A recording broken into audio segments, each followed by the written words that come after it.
This person left a follow-up comment to this that said, how does someone end up here? How could you possibly make this mistake?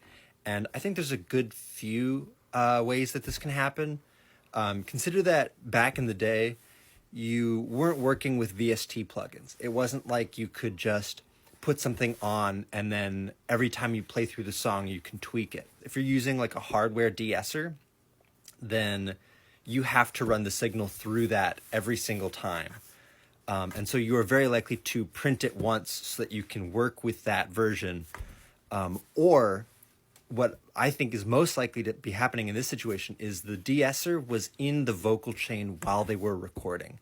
If they have a full setup, everything's running through everything in the whole room, it's very likely that you only have a couple seconds to really get a vocal chain dialed in. You have your preamp, your compressor, an EQ, and in this case, de-esser. If she's recording on like a C12 and she has a really high, bright voice, then those S's are going to be absolutely piercing. It makes sense that you would want to put a de-esser in line, and maybe at a default, you put it at your sort of stock settings.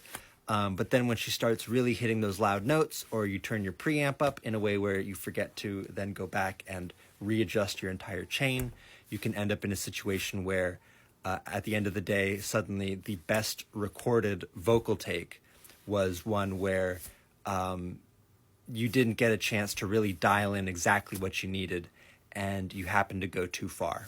And if that's the take that everyone loves, like the artist or the label when they're in the room, as an engineer, you're going to have to find some way of replacing those S's. If, the artist only has a limited amount of time, you can't keep them around afterwards and be like, hey, can we get some S's? You have to figure out a solution to that problem, especially when it's your fault.